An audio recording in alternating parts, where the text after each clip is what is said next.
A century ago, the Tualatin Valley was a complex ecosystem of meandering streams and floodplains.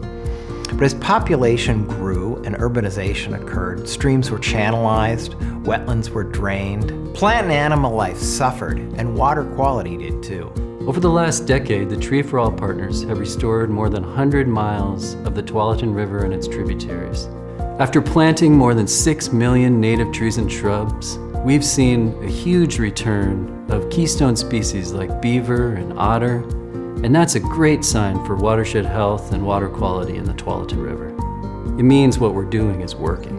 It's very, very beneficial from a stormwater quality standpoint to have this beaver activity in the system. There's wildlife advantages, there's water quality benefits. So that's why we take so much time to work with these urban beavers and to work with the residents around them who are experiencing this kind of change.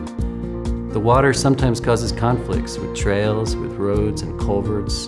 And so we have to adapt and learn to work with beaver and develop strategies for managing and mitigating the changes that they bring to the landscape.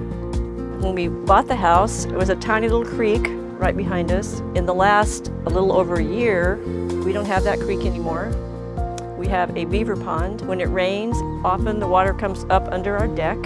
We are afraid of what's going to happen to our house, so that would be the worst part. The best part is it's pretty amazing.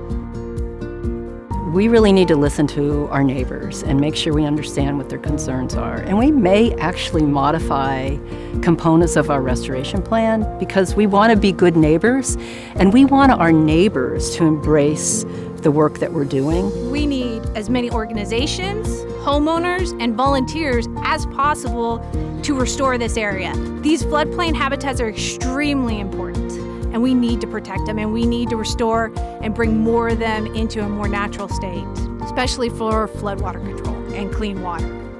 The change that you'll see is more wildlife, more sounds of the wild spaces, having pollinators moving through our community, and just creating a better, healthier environment. What's happening in Washington County is not an accident. We've got an incredible effort of all different organizations working together for one thing, and that is to work with Mother Nature. But we're all doing that with the understanding that those benefits to each and every one of us are far, far greater. And it's not just to us, it's to the future generations.